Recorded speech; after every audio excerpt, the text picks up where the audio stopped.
예, 안녕하세요. 이제 부동산학개론 기본 강좌 제 9강을 진행하도록 하겠습니다. 9강은 이제 8강의 연속으로 8강에서는 이제 수요의 가격 탄력성과 공급의 가격 탄력성의 그 모양, 그 의미, 그 개념하고 이제 그 모양을 잡을 때 이제 기울기적인 측면이 중요하다 그랬고, 그리고 이제 동일한 가격이 변한 거에 대해서 그 물건마다 수요량의 반응과 공급량의 반응이 크다. 그 이유에 대해서 우리는 수요 공급의 가격 탄력성 결정론이라는 주제 가지고 봤어요. 그래서 그 수요는 이제 대체재 존재고 공급은 생산비랑 기간에 대한 논리만 이해하시면은 사실상 나머지는 다 해결이 됩니다.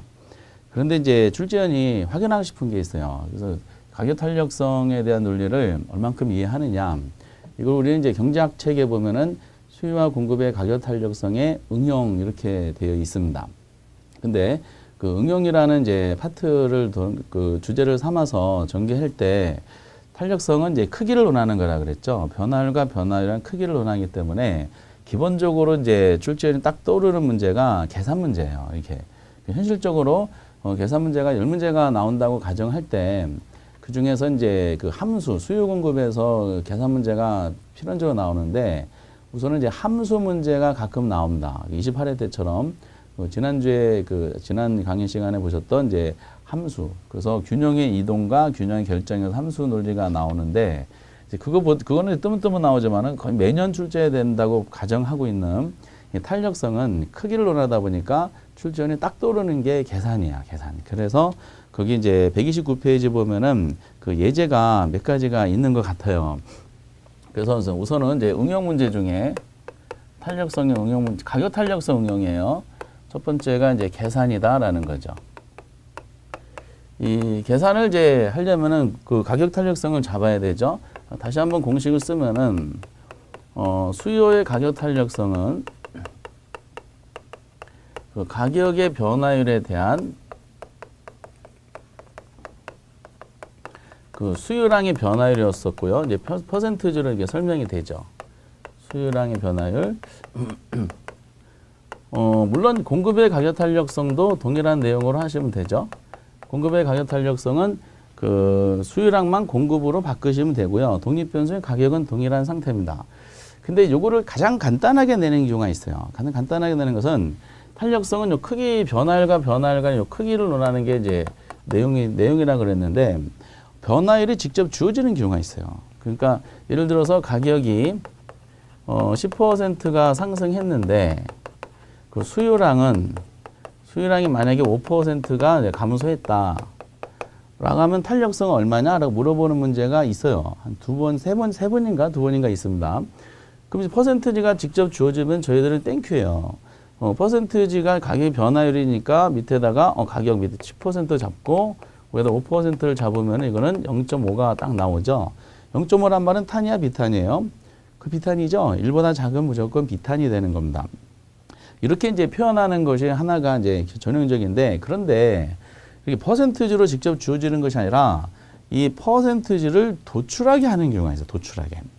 이게 백분율로. 그래서 그 도출하게 할 때는 다만 이제 어떤 식으로 내면 가격이 A 제품 가격인데 가격이 100원에서 120원으로 상승했다. 그러면 수요량은 예를 들어서 뭐 60개에서 50개로 감소했다면은 탄력성은 이렇게 물어보는 경우가 있거든요. 근데 여기서 이제 중요한 게 뭐냐면은 우리가 호탄력도를 갑니다. 우리가 탄력성에는 점탄력성이 있고 호탄력성이 있어요. 점탄력성은 그 기간이 아주 짧은 거야. 그 수요 곡선상에 각 점이 있거든요. 이 곡점 하나하나마다 탄력성이 다 달라요. 같은 곡선상에서도. 그러면 이제 각 점마다 탄력성이 얼마냐 구하는 방법을 점탄력성이라고 해요. 하나의 점. 근데 점탄력성은 이제 가격이 아주 짧게 변했을 때 미세한 변화를 논하는 거다 보니까 이거 미분값으로 계산해야 돼요. 근데 우리는 미분값으로 이제 계산하는 문제는 사실상 힘들어요. 우리가 미분 방정식을 어떻게 알아요? 그러다 보니까 이제 이런 거는 계산 문제 내기 힘들고 좀 넓게 변했을 때 가격이 여기서 이만큼 변했을 때 수요량도 이만큼 반응했다. 큰 넓게 변했을 때의 그 구간에 대한 탄력성 논하는 거를 호탄력성이라고 그래요. 그래서 우리는 호탄력성 위주로 시험 문제가 나옵니다. 지금 이런 경우야. 근데 변화가 호탄력성 하다 보니까 크게 변했어. 100원에서 120원 변했습니다. 근데 탄력성 계산할 때 중요한 것은 뭐냐면은 기준점을 어디 잡느냐가 되게 의미가 있습니다. 기준점. 그래서 이제 기준점을 여기가 출발점이고 여기가 끝점이잖아요. 그럼 100원을 기준으로 삼아서 탄력성 계산할 때랑 120원 기준 삼아 탄력성 계산할 때가 다릅니다. 이게 현실적으로. 그래서 화장실 들어갈 때 탄력성하고 나올 때 탄력성이 같은 거를 움직인다 하더라도 다른 거랑 동일한 내용입니다.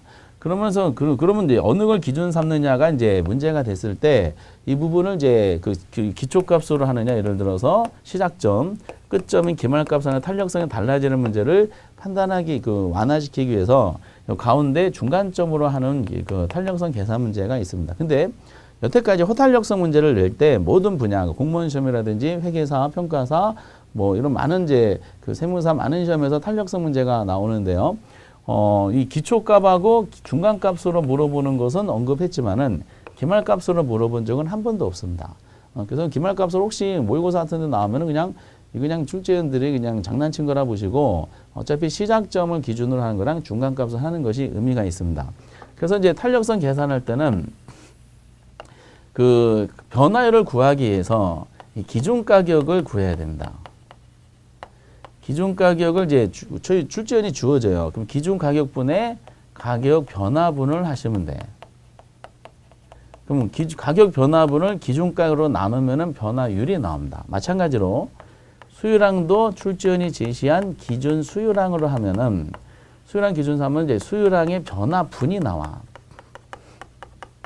수유량의 변화분을 기준 수유량으로 나누면은 변화율이 나옵니다. 이렇게. 근데 이 기준값으로 할 때 요거를 말씀드렸듯이 기초값으로 하느냐, 기말값으로 하느냐, 아니면은 중간값으로 하느냐에 따라서 의미가 달라지는데 시험 문제는 기초박하고 중간값을 두 가지 경우만 문제를 낸다라고 생각하시면 되실 것 같아요. 실제 시험장에서는 기말값은 그냥 억지로 낸다라고 보시면 되고, 근데 책에 때마침 예제가 있네요. 예제 가지고 한번 볼게요. 거기 보면 연습 문제가 이제 129페이지에 나와 있는데 가격이 1,000원일 때 수요량 5만 개고 가격이 1,100원일 때 수요량이 48,000개일 때 탄력성은 얼마냐라고 물어봤어요. 근데 단소 조항이 잘 보세요. 단소는 뭘로 알아? 최초값을 하라는 거야. 그럼 여기다가 데이터를 집어넣으면 되는 겁니다. 그러면 이제 기준 가격이 지금 얼마냐? 최초값이니까 100원에서 1,000원에서 1,100원으로 변한 거잖아. 그러면은 1,000원이 기초값이 되는 거야. 출발값이. 그럼 밑에다가 기준가격 1,000원으로 잡아서 했구나.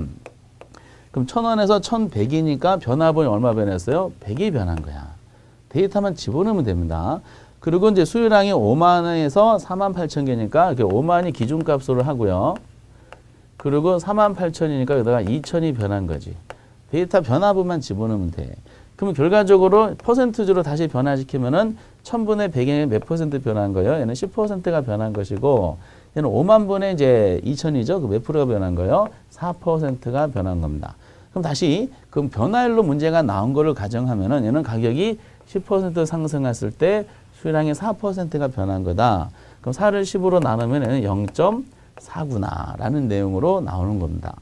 요 정도 수준으로 내도 우리 시험 수준으로는 중급 문제에 해당이 됩니다. 0.4. 그럼 탄이야, 비탄이야? 비탄이다라고 하시는 겁니다. 그래서 이게 어떻게 하든 이걸 변화율로 바꿔가지고 데이터를 집어넣어도 변화를 바꾸는 연습만 하시면 됩니다. 근데 때마침 그 다음 페이지 보니까 기출문제에 나온 게 있어요. 거기 보니까 이제 수요 가격 탄력성 얼마냐 했는데, 이 문제는 단소장에 뭘로 하라? 중간값으로 하라 그랬어요. 이 문제가 실제로 나왔을 때, 이 중간값으로 하라는 거를 놓쳐가지고, 습관적으로 기초값으로 해서 계산하신 분이 계십니다. 그래서 이제 답이 안 나와서, 당황하신 분이 실제로 현장에도 있으셨다고 그러더라고요. 그러니까 수요 공급 항상 단서를 잘 보세요. 중간값을 하라 그랬어요. 근데 중간값인데 가격이 얼마에서 얼마 변했어요? 자료 보니까 9만에서 얼마로? 11만 원으로 변했어. 그 중간값을 계산하면 두 가지를 더하면 되죠. 더하면은 20만이 나오고 나누기 2니까 얼마가 나와? 10만이 됩니다. 중간값은 평균값으로 하는 거니까. 그럼 기준이 되는 것은 10만 원으로 하는 거야. 10만이 나왔어요. 10만에서 이제 변화분이 얼마 변했어요? 9만에서 얼마로? 11만 그러니까 2만이 변했네. 그럼 가격 변화를 잡아서 그 다음에 이제 수요량을 변화를 잡아야 되는데 수요량이 108에서 91로 변했죠. 그럼 108하고 91을 뭐 하면 돼? 더하면 되지. 그럼 200이 나오고 두 개를 더한 거니까 중간값을 나누기 2하면은 100이 나옵니다. 그럼 수요량은 100이 될 것이고 그 변화분이 108에서 91로 변한 거니까 16이 변했잖아요. 그럼 여기다가 16 이렇게 하시면 돼. 그럼 변화로 따지면 얘는 만분의 2만이니까 20%가 변한 것이고 얘는 16%가 변한 겁니다. 그럼 20분의 16은 계산기를 뚫으시면 얼마? 0.8이 나오죠. 0.8은 탄이야 비탄이야? 비탄력적이다라고 하는 거지. 왜? 1보다 작으니까. 왜냐하면 자꾸 이걸 여쭤본 이유가 시험 문제가 얼마냐 물어보다 하지만은 이 숫자가 탄이냐 비탄이냐도 자주 물어보기 때문에 그래요. 그래서 모든 의사결정은 탄력성 1 가지고 판단합니다. 1보다 크면 탄, 1보다 작으면은 비탄 이렇게 생각하시면 돼요. 이것도 이제 어려운 문제 축에 속하는 거다라고 말씀을 드리겠어요. 그래서 계산 문제가 우선은 이제 방금 두 문제가 있어요. 최초값을 하는 거하고 중간값을 하는 거를 이걸 꼭 연습을 해주시기 바랍니다. 이게 탄력성 계산 문제의 가격 탄력성 계산 문제의 기본이야, 기본. 아주 그리고 난이도는 이제 뭐 쉽게 푸는 분도 계시면 이게 중급 문제에 해당한다라고 말씀을 드리고 요거는 이제 요걸 베이스로 깔아놓고 이제 조금 더 나가는 다양한 탄력성에 대한 계산 문제를 한번 해볼 예정입니다. 그 두 번째 경작에서는 이제 요거를 수요의 가격 탄력성의 응용으로 자주 내는데 132페이지 보면 방가로 4번에 보세요. 응용 문제에서는 지금 이제 논점이 그 129페이지 내용을 가지고 하시면 되죠. 계산 문제는 129페이지. 나중에 한꺼번에 다 퉁쳐서 해볼 때도 있을 거예요. 두 번째 응용 문제는 공급자의 총수입이야. 이 공급자의 총수입, 이거를 경제학에서는 기업의 총수입이라 그러고 하고, 근데 우리 중개사 시험은 이제 임대사업 하는 거니까 임대인의 총수입 이렇게 표현해서 나옵니다. 임대인의 임대수입, 공급자의 총수입. 요거는 이제 페이지 말씀드렸듯이 이제 페이지 132페이지에 방가로 4번에 있습니다. 여기서 주의사항이 하나가 있는데 이 공급자의 총수입이야. 공급자들은 총수입을 늘리고자 하는 것이 목적이겠죠. 그런데 이제 총수입을 늘릴 때 이제 공급자들은 본인이 판매하는 가격에 대해서 조작을 할 거예요. 근데 공급자의 총수입하고 탄력성을 묶는 문제인데 공급자의 총수입하고 탄력성 중에 공급의 가격 탄력성하고 수요의 가격 탄력성에 뭐랑 관계되냐 여쭤보면은 공급자의 총수입하고 공급의 가격 탄력성은 전혀 관계가 없어요. 전혀 관계가 없으니까 그 타이틀이 그래서 얘는 수요의 가격 탄력성에 따라 결정된다. 요거를 꼭 알아두셔야 돼. 이게 기본이야, 기본. 공급의 가격 탄력성과 무관하다는 거는 반드시 말씀드립니다. 왜냐하면 이제 문제상에 보면 다른 시험 같은 데 보면은 공급자의 기업의 총수입을 논하는데 기업의 총수입은 공급의 가격 탄력성에 따라 달라진다. 그러면 그 X가 되는 거야. 수요의 가격 탄력성이 달라진다라고 알아두셔야 됩니다. 그 이유가 왜 그러냐 봤더니 공급의 가격 탄력성은 물건을 더 생산하느냐 덜 생산하느냐 생산의 개념이야. 공급의 탄력성은. 근데 그 공급자들이 물건의 수입이 판매해서 물건의 수입이 나오려면은 물건을 팔아야 돼요. 물건을 팔아야지 수입이 발생하잖아. 그럼 팔아야 된다는 말은 무슨 뜻이냐? 소비자들이 그 물건을 사야 된다는 뜻이야. 그렇죠? 그러다 보니까 이제 수요의 가격 탄력성하고 관계되지 공급은 전혀 무관하다는 거를 미리 깔아놔야 돼요, 이게. 그래서 타이틀이 이렇게 먼저 나와 있는 겁니다. 그러면서 이제 이 내용을 한번 보도록 하겠어요. 그럼 공급자들은 이제 가격을 조작하면은 조작된 가격에 대해서 이제 소비자들이 반응한 결과가 있겠죠. 근데 가격이 조작하는 경우가 이제 기본적으로 가격 올리고자 하고 내리고자 하는 두 가지 경우가 있을 거예요. 그 결과가 성공이냐 실패냐 한번 따져보는 거야. 그러면서 이제 그럼 수요의 가격 탄력성을 제시해줘요. 문제상에. 요것이 올해 지문에도 28회도 나와 있는데 그럼 수요의 가격 탄력성이 만약에 비탄력적일 때 이렇게 제시해줬어. 수요의 가격 탄력성이 비탄력적일 때. 뭐 임대주택 같은 거 예를 들면서 임대아파트의 수요 가격 탄력성이 만약에 비탄력적이라면 이렇게 제시해줘요. 그럼 수요 탄력성을 이렇게 제시해줬다는 거야. 공급이 아니라 수요라는 걸 다시 한번 말씀드리고 그럼 비탄력적이란 말이 나왔을 때 여러분들이 딱 떠오르셔야 될 내용이 두 가지가 있어야 돼요. 수요의 가격 탄력성은 뭐보다 1보다 작을 때 이렇게 제시하는 경우가 있어. 그러면 이 말이 이제 바로 똑같은 말이니까 그러면은 아주 결정적으로 이해하셔야 되는 것이 이 지문이 나오자마자 요 조건이 나오자마자 시장에서는 이 물건과 관련돼서 뭐가 즉 수요의 가격 탄력성을 결정한 중요한 요소가 있다 그랬죠. 그게 대체제예요. 이 두 가지 문구가 어떻게 주어진 나오는 순간에 아 대체제가 적구나 라는 걸 딱 떠오르셔야 돼. 그러니까 대체제가 적을수록 비탄이라 그랬잖아요. 그 대체제가 적다. 그럼 대체제가 적다는 것은 경제 시장에 대한 내용을 해석하다 보면은 소비자들은 지금 선택할 수 있는 상황이 많지가 않다는 거야. 선택의 여지가 없다는 뜻이지. 그러니까 시장에서는 이제 누가 유리하다? 공급자가 유리합니다. 공급자들이 가격을 이제 조작한다 하더라도 소비자들은 대체제가 없으니까 조작된 가격에 대해서 물건을 구매할 수밖에 없는 상황이야. 그래서 비탄력적일 때 이제 일관된 방향 한번 볼게. 수요에 따라서 비탄력적일 때 공급자들이 가격을 상승시켰다는 조건이 나오는 거야. 그럼 이 결과가 결국 뭐를 여쭤보는 거냐면은 이것이 공급자의 총 수입은 어떻게 된다라고 얘기하게 되는 겁니다. 그러면 수요가 비탄일 때 가격을 상승시켰어. 그럼 총 수입은 어떻게 될까? 공급자의 총 수입은 증가할까요? 감소할까요? 그렇죠. 총 수입은 증가하게 됩니다. 이게 왜 증가하냐면은 공급자들이 총 수입이 발생하려면은 본인이 책정한 가격 곱하기 수요량이 나와야 돼요. 요 수요량은 이제 은닉돼 있어요. 바로 이제 요걸 요렇게 물어보는지만 요 관계를 이해하느냐 물어본 거야. 그러면 이제 우리가 탄력성은 방향이 아니라 크기라 그랬어요. 그럼 여기서 크기 때문에 그래. 그럼 당연히 비탄인데 가격이 상승했어요. 그럼 당연히 수요량은 어떻게 될까? 수요량은 수요 법칙에서 감소할 거 아니야. 그렇죠? 수요량 가격 상승하면은 수요량은 감소하는데 방향 그렇잖아. 근데 비탄이라 그러잖아요. 그럼 가격이 상승한 크기하고 수요량이 감소한 크기 요거를 논하는 거야. 변화된 크기를 논하는 겁니다. 근데 비탄력적일 때는 가격을 높였다 하더라도 대체제가 적다 보니까 소비자들이 다른 데로 빠져나갈 여지가 없어요. 그럼 가격이 올린 효과가 수요량의 감소 효과를 능가하게 돼 있어요. 그럼 가격 상승에 따른 플러스 수입이 수요량 감소에도 마이너스 수입을 능가하다 보니까 전체의 수입은 증가하게 되는 겁니다. 이거를 대체제로 이해하시면 돼. 이게 그 책에 이제 표로 잘 정리가 돼 있어요. 근데 이제 이거를 말로 하는 것보다 그래프로 이해하는 게 정말로 도움이 됩니다. 그러면 수요가 비탄력적일 때 그래프를 그려면은 상대적으로 가격 수요 곡선을 가파르게 그리시면 돼. 그럼 가격을 이제 상승시켰다 그래서 가격이 그럼 P0 상태에서 어떤 XJ가 있는데 XJ 수요량이 Q0다 한번 가정해 보세요. 그럼 기존의 수입이 이거였었어. 그렇죠? 가격 곱하기 수요량. 그럼 사각형의 총 수입이잖아요. 근데 공급자들이 욕심을 부려서 가격을 높인 거야. P1으로. 가격 높이면 수요 법칙에 의해서 수요량은 줄어들 거 아니야.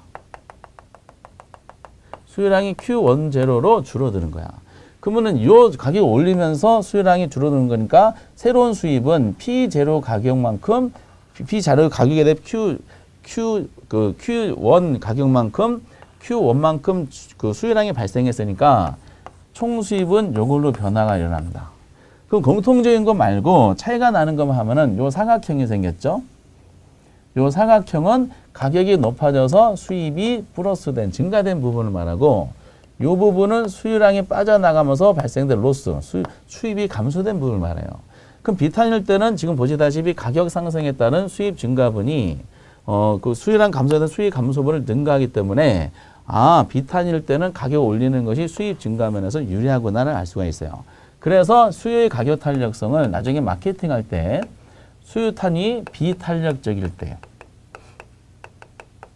비탄력적일 때는 고가 전략이 통하는구나 라는 거를 알 수가 있습니다. 이렇게 세계적인 축구 선수 중에 메시라는 축구 선수가 있어요. 바르셀로나에 있는데 그 축구 선수가 그 바르셀로나 구단하고 연봉 협상할 때 가격을 기존에 보다 더 많이 높여달라 그럽니다. 그러면 바르셀로나 구단에서는 받아들일 수밖에 없어요. 왜 그러겠어요? 메시랑 대체 관계에 있는 선수가 많지가 않기 때문에 그래요. 그 충무로에서 만약에 원빈이 영화 출연하는데 몸값을 높여달라 그럽니다. 그럼 받아줘야 돼. 왜? 원빈과 관련되는 그동안 뛰어난 외모를 갖고 뛰어난 이제 어떤 연기력을 가진 배우가 대체 배우가 많지가 않기 때문에 그렇습니다. 그런 논리야. 그래서 대체제가 적으면은 그만큼 소비자의 본인이 이제 유리한 카드를 대체제 적으면은 그만큼 이제 공급자들은 본인 유리한 카드를 가지기 때문에 가격을 높이는 거에 대한 그 수입 증가면서 효과적이 나타납니다. 그래서 이제 어느 직장 생활이든 본인의 몸값을 높이는 방법은 본인을 비탄으로 만드는 거야. 그럼 본인을 비탄으로 만든다는 것은 대체제가 적게 만든다는 거죠. 그럼 같은 어떤 회사에 들어갔을 때 자기랑 이제 동기생들이 있죠. 동기생들이 다 대체제잖아요. 어떤 수단과 방법을 가리지 말고 동기생들을 어떻게 제거시켜야 된다. 음해를 해가지고 다 제거하면은 그 라인에는 본인만 남기 때문에 본인이 이제 그 회사에서 그 라인에 대체제가 없구나. 그러면 연봉 협상할 때 유일한 결과를 가져다 주게 되는 것이죠. 이렇게. 등등등에 대한 논리야. 그래서 만약에 제가 집에 계신 분한테 몸값을 용돈을 높여달라 그럽니다. 지금 현재 용돈이 하루에 1,300원인데 용돈을 높여달라. 1,300원, 1,500원 높여달라라고 했어요. 일반인들은 부담이 안 가는 생각에 200원 높여달라 그러니까 그럼 바로 뭐죠? 나가라 그럽니다. 왜 그러냐면은 이제 그 집에 계신 그분 입장에서는 저 말고 다른 대체제가 많아요. 그러니까 저를 내보내고 다른 대체제 문 밖에 있는 사람을 들여보내는 거지. 그러니까 어느 조직 생활이든 본인의 몸값을 높이는 방법을 비탄으로 만들어야 된다. 비탄 만든다면 다시 처음으로 들어가면 대체제를 없애버려야 된다. 이런 논리가 나오게 됩니다. 이렇게 지문으로 이제 최근에 올해도 나왔지만은 내용 지문의 탄력성 지문을 확장을 하기 위해서 자주 등장한다. 앞으로 자주 등장할 지문이라고 알아두셔야 됩니다. 그럼 뒤집어 얘기하면 반대의 내용이 나올 수밖에 없겠죠? 탄력적이야. 그럼 탄력적이란 말이 나왔어요. 그럼 똑같은 논리를 이해하시면 돼. 그럼 수요의 가격 탄력성이 뭐보다 1보다 크구나. 그럼 저희들이 해석할 때 어떻게 해석해야 돼? 아, 대체제가 많구나. 그럼 대체제가 많으면 소비자들이 선택의 폭이 넓어지죠. 그럼 공급자한테 휘둘릴 여지가 적어요. 그럼 똑같은 논리야. 탄력적인데 공급자가 가격을 상승시켰어. 그러면 이제 수요 법칙에서 가격이 상승하니까 먼저 수요가 가격이 탄력적일 때 가격이 상승시키면은 총 수입은 어떻게 된다? 결론이 이렇게 나오니까 총 수입은 감소한다라고 하셔야 돼. 총 수입이 감소하는 이유가 왜 그러냐? 수요량 때문에 그래요. 그럼 수요량 당연히 어떻게 되겠어? 감소하겠지. 왜? 수요 법칙에 의해서. 그럼 탄력적이야. 그럼 가격이 상승한 효과가 있을 것이고 수요량이 감소한 효과가 있겠죠. 그럼 탄력성은 방향이 아니라 크기 가지고 논한다 그랬죠. 그럼 탄력적이란 말이 나오면 대체제가 많다 보니까 가격이 높아진 물건에 대한 소비자들이 소비량을 확 줄여버려. 수요량이 감소하다 보니까 수요량 감소폭이 더 크기 때문에 가격 상승에 대한 플러스 효과보다 수요량 감소의 마이너스가 더 크기 때문에 전체 수입은 줄어들게 돼 있어요.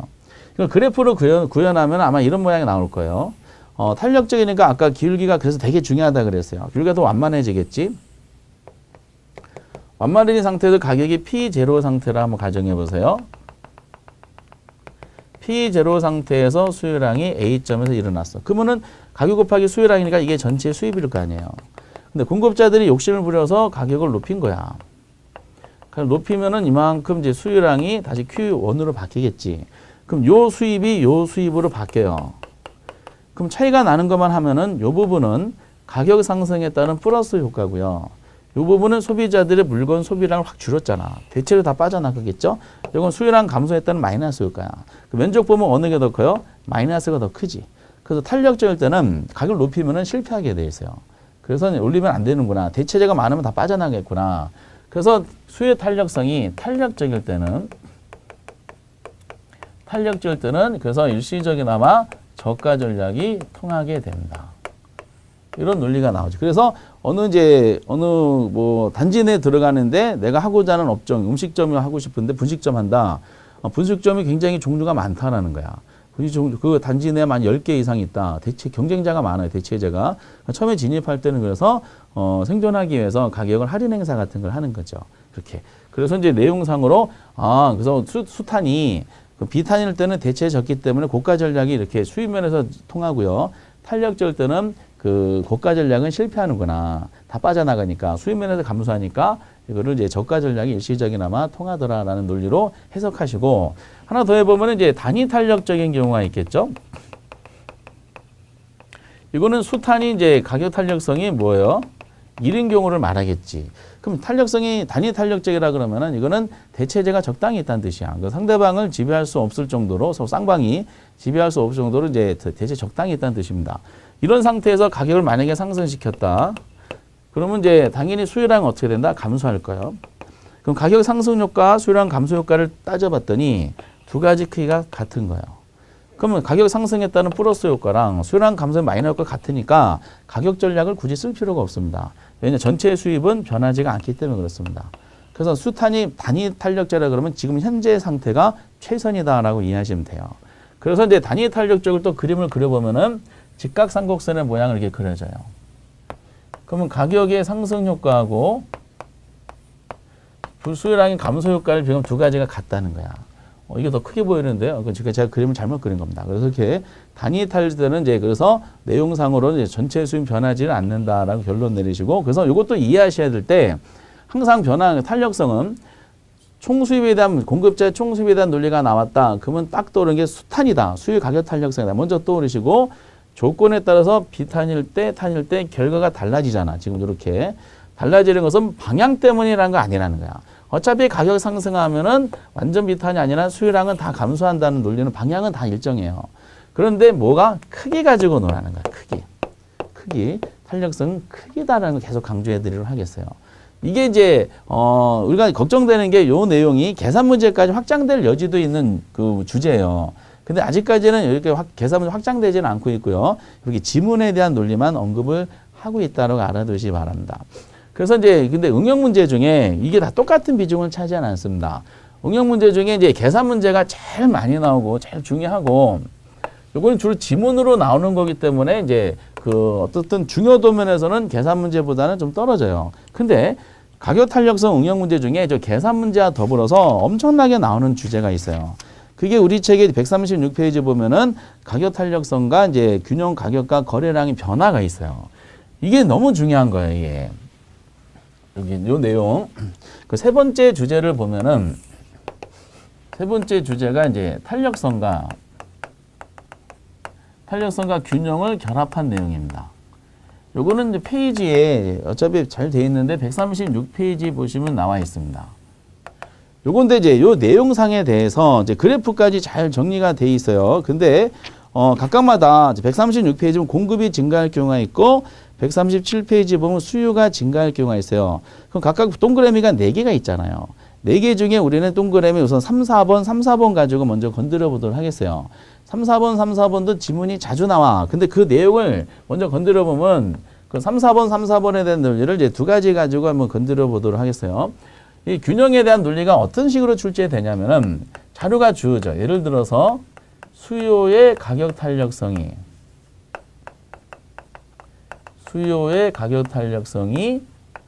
완전 탄력적일 때 이렇게 주어져요.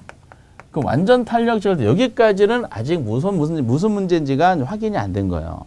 근데 공급이 증가하면 이게 나오는 순간에 이것이 균형 문제라는 것이 바로 떠오르셔야 돼요. 현장에서. 기출문제가 워낙 많다 보니까 기출문제를 연습하시다 보면은 이게 내용이 잡혀. 그러면 결과적으로 이게 시장에서 균형 가격은 어떻게 되고 균형 거래량은 어떻게 되냐. 결국 이 내용에 대한 결정적인 지문이 쭉 풀었을 때 이 지문이 O냐 X냐를 판단하는 거예요. O냐 X냐. 그럼 수요의 가격이 완전 탄력돼 공급이 증가하잖아요. 그럼 결론적으로 말씀드리면 균형 가격은 변하지가 않아요. 변하지 않고 거래량은 어떻게 된다? 거래량은 증가하게 됩니다. 이게. 요거를 이해하셔야 돼. 근데 이걸 이해하실 때 말로 하는 것보다 그림으로 그려서 이해하시는 게 정말로 빠르고 지름길입니다. 이렇게. 힘드시더라도 경제로는 전부 다 손이 기억해야 돼. 손을 자꾸 그래프를 그리다 보면은 실수할 여지가 없어. 처음에는 그림 하나 그리기도 막 두려워. 그냥 수역선 우하향 그리세요. 우하향도 지금 못 그리셔가지고 어떻게 그려요? 막 그러시는데 그걸 자꾸 반복하시면은 이게 빨라지는 거야, 이게. 그 자꾸 왜 빨라지냐면은 이제 자꾸 손으로 시험지에다가 이제 연습장에 자꾸 그리셔서 모든 걸 해결하시면은 이게 누적이 돼. 누적이 되면은 그림을 손으로 안 그려도 머리에 그림이 그려져요. 그럼 내용상으로 수요의 가격 탄력성이 완전 탄이다. 원래 균형은 어떻게 있었어요? 원래 균형은 우하향하는 수요 곡선과 우상향하는 공곡선 이렇게 해가지고 우리가 균형 가격과 거래량의 변화를 논했잖아요. 근데 이 상태에서 지금 질문이 수요 가격 탄력성이 완전탄이다 그런 거야. 그러면 가격 탄력성이 완전탄일 때 우리가 완전탄의 모양은 그 연습했잖아요. 그래서 여러분들 모양 중에 완전탄하고 완전비탄의 모양은 꼭 알아두셔야 돼. 완전탄은 앞에서 했던 것처럼 모양의 수요든 공급든 가격 탄력성이 완전탄이면 수평선이었었고 둘 다 완전비탄이면 수직선이었었어요. 그걸 이해하시면 되는 거야. 그러면은 원래 이 모양이었는데 문제 조건에 맞춰서 수요가 완전하면 이걸 건드려야 돼. 수요가 어떻게 그래요? 수평선이 되는 거야. 그리고 공급은 그대로 이렇게 되겠지. 그렇죠? 문제 조건이 이 모양을 이렇게 바꿔놓고 하셔야 돼. 이 상태에서 문제 내용이 뭐야? 공급이 증가했잖아요. 공급이 증가하면 어떤 모양이 어떻게 움직인다고요? 증가는 다 우측으로 움직이는 거야. 다 균형이 이동할 때 다 우측으로 이동하면은 얘가 우측 이렇게 이동했어. 우측 이동하면 어떤 일이 발생해요? 보시다시피 수평선상이 움직였기 때문에 가격은 변하지 않고 거래량만 증가한 것이 확인이 되는 겁니다. 이런 내용이 이게. 그래서 완전탄의 모양이 이렇게 다. 하나 더 해볼까요? 거꾸로 이제. 거꾸로 공급의 가격 탄력성이 그럼 완전 비탄력적일 때 한번 해볼까요? 완전 비탄력적일 때 그럼 공급이 조건을 완전 비탄 나왔으니까 균형 문제를 낼 때는 상대방이 수요가 변해야 돼요. 그럼 수요가 증가하면 또 이렇게 해볼까요? 수요가 증가하면 그러면 이제 이 가격은 어떻게 되고 거래량 어떻게 된다는 지문이 나왔을 때 이게 O냐 X를 판단하는 거예요. 그럼 공급이 완전 비탄인 상태에서 그 수요가 증가했다는 말이 나오자마자 균형 가격은 상승하고 거래량은 변하지 않을 것이다 라는 거를 바로 떠오르셔야 돼. 이게 바로 언제 떠오르냐? 시험장에서 떠오르십니다. 자꾸 연습하시다 보면 그러면은 이것도 그림을 그려보면 되겠죠. 그 원래는 수요 우하향 우상향 형태를 갖는 균형이었는데 공급의 가격이 완전 비탄인 조건이 나왔어. 이 문제의 조건에 맞춰서 이걸 변형시켜야 돼요. 근데 공급을 건드렸는데 완전 비탄이라 그랬죠. 그래서 아까 완전 비탄의 모양이 어떤 모양이다? 수직선이야. 그럼 이 상태를 공급을 세워버려야 돼. 세워버리고 수요는 그대로 우하향 형태가 되겠죠. 그 최초의 균형이 나왔던 상태예요. 이 상태에서 수요가 증가한 거야. 수요가 증가해. 그럼 수요가 어느 쪽 움직여? 이렇게 우측으로 움직이지. 우측으로 움직이면은 새로운 균형점 여기 생겼죠. 그럼 가격은 어떻게 됐어요? 상승하고 거래량은 어떻다? 변하지 않았구나. 내용이 이렇게 완성이 되는 겁니다. 그럼 요 모양이 수요하고 공급이 제가 대표적으로 수요가 완전탄, 공급 완전비탄으로 예를 들어서 언급한 거잖아요. 3, 4번에 대한 내용입니다. 그런데 이게 어느 쪽에도 마찬가지야. 그럼 그래프에 대한 이해도가 있으시면은 여기 수요가 완전탄이라 했을 때는 수평선이다 보니까 공급이 상대방이 아무리 변한다 하더라도 보시다시피 수평선상에 움직이기 때문에 가격은 전혀 변하지 않는 거예요. 근데 이게 또는 이제 공급이 완전탄으로 주어지는 경우가 있어. 공급이 완전탄으로 주어지면은 상대방이 수요가 계속 변하겠죠. 그것도 마찬가지야. 수요가 아무리 변한다 하도 공급이 완전탄이면 수평선상이다 보니까 가격은 절대로 변하지 않습니다. 그래서 수요든 공급이든 어느 한쪽이 이렇게 완전탄으로 주어진 상태에서 균형 문제 내면은 상대방이 아무리 변한다 하더라도 가격은 전혀 변하지 않는다. 그리고 이거는 공급이 완전 비탄했지만 수요가 완전 비탄으로 주어지는 경우가 있어요. 그럼 수요가 완전 비탄 상대방이 공급이 막 변하겠지. 그럼 공급이 아무리 변한다 하더라도 보시다시피 전봇대 안에서 움직인 거기 때문에 항상 제자리야, 양은. 그럼 결론적으로 말씀드리면은 수요 또는 공급 어느 한쪽이 완전 비탄으로 주어진 상태에서 상대방이 아무리 변한다 하더라도 수익선상이다 보니까 거래량은 전혀 변하지를 않게 되는 겁니다. 거래량이. 그래서 이제 지금 완전탄, 완전비탄에 대한 요 글의 내용을 그래프를 가지고 이해하시는 거를 동그라미 3, 4번 가지고 잘 정리해 주시기 바랍니다. 이게 오래전부터 이제 자주 나오고 있는 내용이에요. 이게 10여 년 전부터 응용 문제에 대한 이제 확장하기 위해서. 그런데 이제 여기서는 어느 한쪽이 완전탄, 완전비탄으로 제시된 지문이잖아. 지금부터 요즘에 나오는 문제죠. 이거 모르면은 나중에 정책론도 이해가 안 되는 경우가 있어요. 거기 동그라미 1번하고 동그라미 2번 공급 쪽으로 한번 이제 살펴보도록 하겠어요. 공급에 어느 쪽으로 하든지 보시다시피 이제 공급이 증가할 경우가 동그라미 1, 2번이 있고 오른쪽에 수요가 증가할 경우 동그라미 1, 2번이 있는데 요 내용들을 한번 건드려 볼 예정입니다. 그래서 뭐 가져갈까요? 수요 쪽으로 한번 해볼까요? 수요가 익숙하니까. 양가로 2번에 보면 동그라미 우선 2번 가지고 한번 해볼게요. 2번에 보면 공급의 가격 탄력성이 비탄력적일수록 가격은 많이 상승하고 거래량은 적게 증가. 뭐 이렇게 나와 있죠. 이 말이 뭐냐라는 거야. 요거 한번 잘 보세요. 중요한 내용입니다. 조건이 이제 수요가 이제 증가할 때, 수요가 이제 표현은 이제 지금 이렇게 되어 있지만 수요가 증가할 때 이렇게 나옵니다. 곡선은 어느 쪽 움직였어요? 우측 움직인 거야. 아주 중요한 내용이에요. 수요가 증가할 때 공급의 가격 탄력성이 비탄력적일수록 이렇게 되는 거예요. 지금 차이를 느끼시겠어요, 여러분들이? 위에 있는 거랑 밑에 있는 요 3번에 대한 논리가 차이를 느끼셔야 되는데 지금 보시다시피 위에는 완전타, 완전비탄은 그 극한에 대한 논리를 잡아봤잖아요. 근데 여기서는 비탄인데 비탄력적 일수록이라고 나왔어요. 일수록이란 말은 상대적으로 크기를 논하는 거야. 이렇게.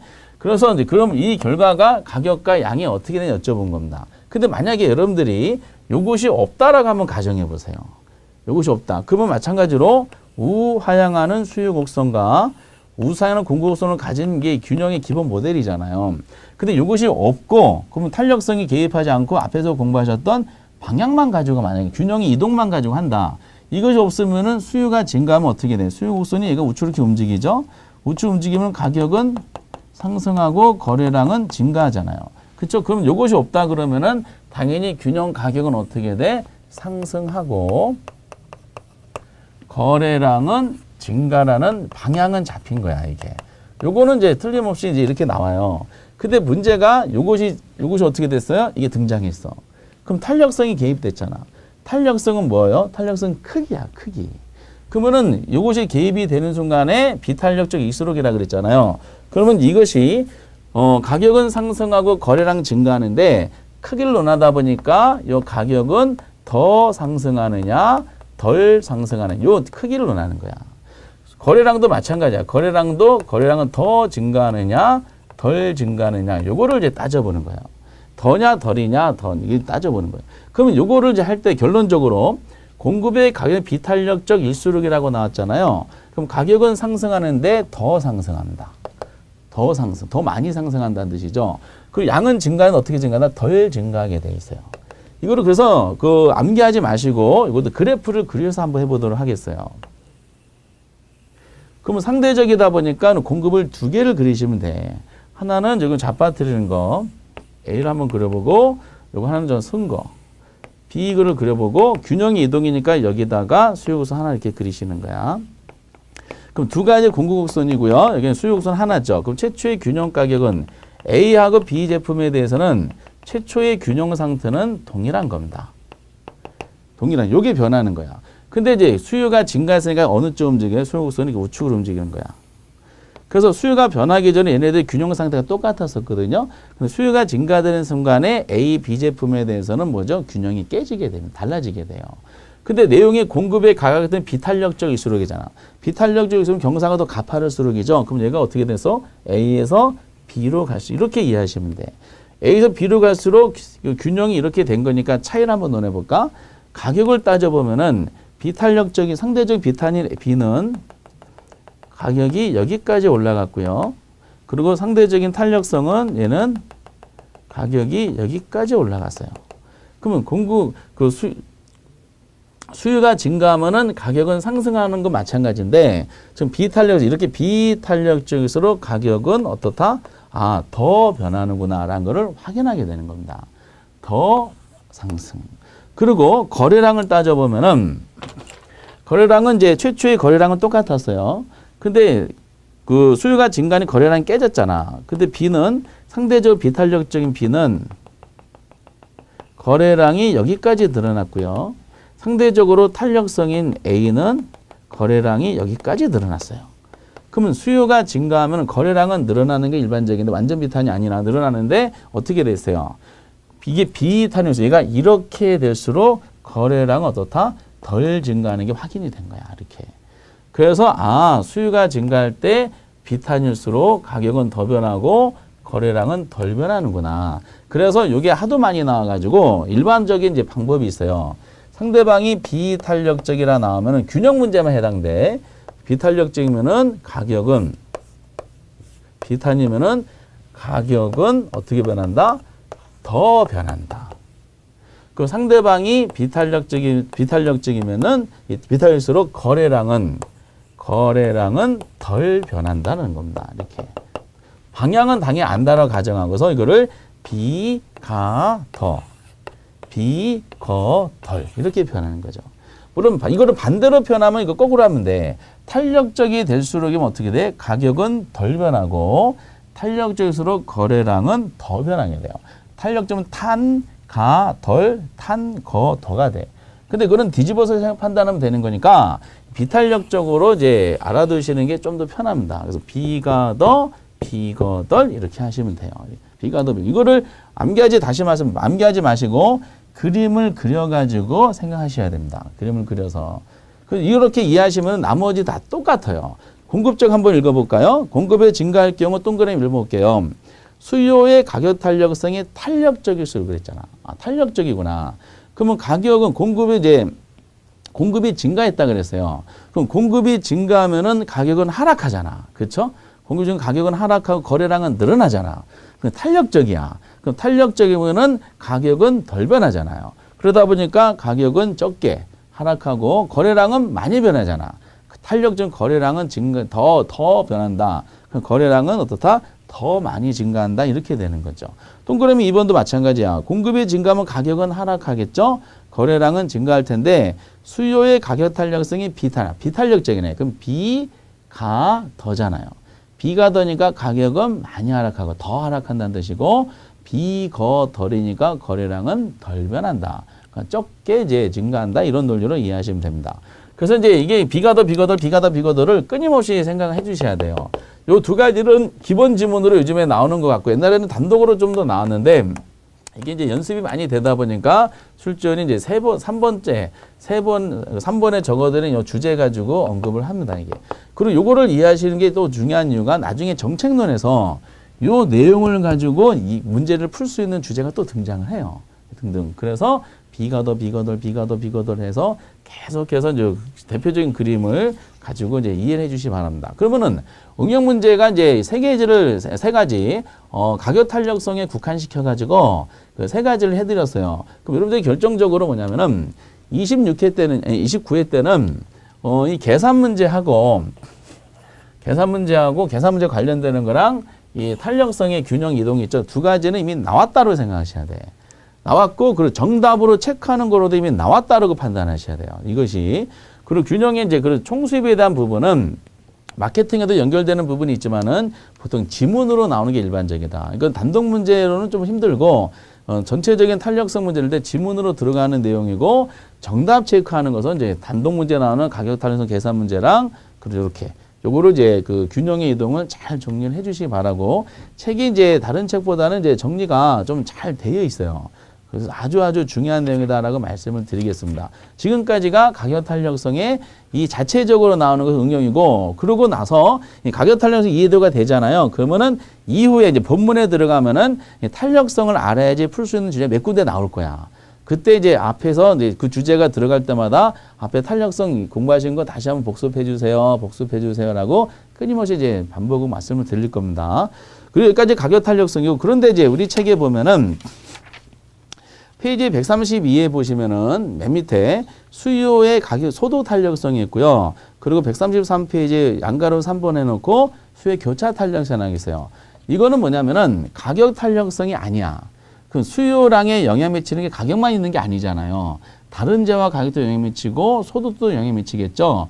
가격 탄력성 이외의 수요에 대한 논리입니다. 그러니까 수요의 가격 탄력성 말고 다른 탄력성도 있더라라는 건데 여기 내용이 좀 약하게 설명이 돼 있어요. 그래서 이 부분은 나중에 이건 지금 당장 요건 하지 마시고요. 지금 가격 탄력성도 개념 잡고 응용하는 게 어려워 죽겠는데 가격 탄력성 말고 다른 걸 하다 보면 막 뒤죽박죽 되는 경향이 있습니다. 그래서 가격 탄력성만 우선 하시고 소도 탄력성과 이제 교차 탄력성에 대한 논리는 별도로 이제 심화학습 들어가면은 기본 강의 끝나고 심화학습 들어가면은 탄력성을 하나의 주제로 삼아 가지고 탄력성과 관계되는 본문에 있는 걸 끄집어다가 다시 한번 이제 언급할 때가 있을 겁니다.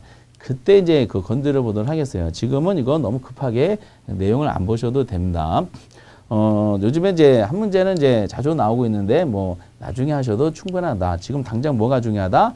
가격 탄력성에 대한 이해도를 가지시는 게 제일 중요하다 해서 기본 강의 때는 이제 생략하도록 하겠어요. 나중에 그 문제랑 같이 한번 풀어볼 예정입니다. 그럼 여기까지가 이제 그럼 수요 공부 자체적으로 이제 최소 4문제 이상이 출제되는 파트로 경제를 구성하는 큰 주제가 됩니다.